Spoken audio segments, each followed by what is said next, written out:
try. I like shot a nigga. Fuck the perfect plan.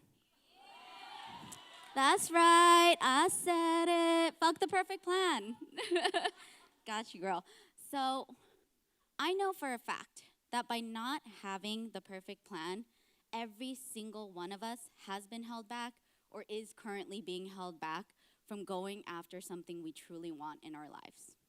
Show of hands, who here is doing that? I'm still doing that, and I'm moving forward. 2.5 years ago, I left my high-paying tech job where I was making over 6 figures for the unknown. I took a self-funded career sabbatical and decided to take my chances. I was going through a really brutal immigration process with my husband that took years to finish, and the weight of that victimized me. Plus the weight of high demanding tech sales job weighed on me, and it broke me. It did. I was great at sales. I killed it. I always hit my quota, never missed it. But I hated being quota driven, and I hated sales, and I hated the politics. I didn't know who I was. I had no control. I was lost. And one fed up day, my husband could not take the toxicity that I kept bringing home anymore and said, maybe you should take a career break. Maybe you should take a break. And I thought, oh my God, but I'm the breadwinner of this family. Who will support us? Can I leave that much money?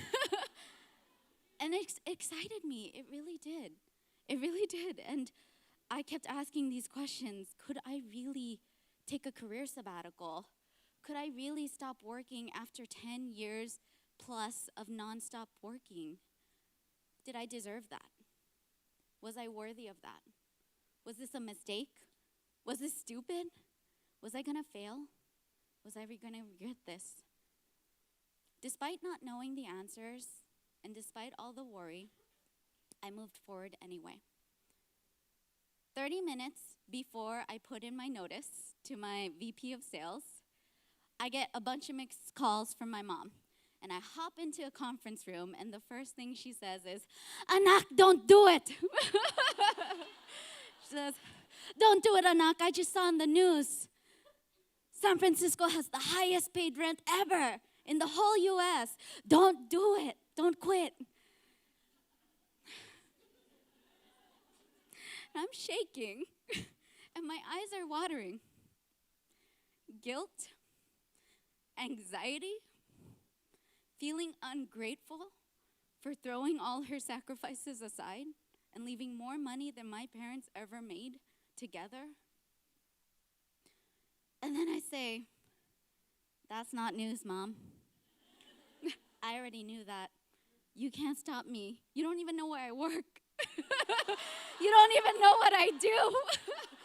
And she's trying to convince me, and I go, okay, bye, try to find me, go from Sacramento to SF in 30 minutes, and then you can stop me. And I hang up. I know what I'm doing, Mom. But the truth was, I didn't know what I was doing.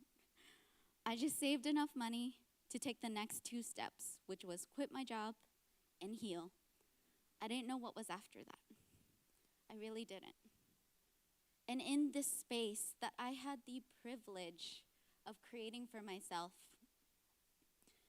I found healing. I found my intuition again.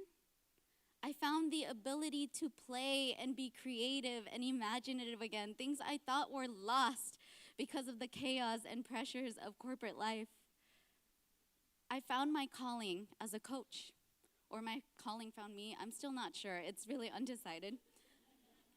But I'm following it, and I stepped into supporting women of color as the core part of my business, despite marketers and other coaches of color telling me, oh, I don't know if you should claim that. It might not be lucrative. Guess what? It's fucking lucrative. We invest in ourselves, and I stepped into that unknown. And I found myself and I found community. It's awesome. When I stepped into the unknown, I could have never imagined this life and this business that I love so much if I stayed. This would have never been part of my wildest dreams until I created this space. The unknown doesn't scare me anymore. Taking risks doesn't scare me anymore because I know that the unknown is full of unlimited, infinite amount of possibilities to elevate myself. That's it. That's all it is. It's full of the stuff that passion and fulfillment and light are made of. It's full of the stuff that legacies are made of. So, sisters, don't fall into the illusion of having the perfect plan and take the first step forward into the unknown. Thank you.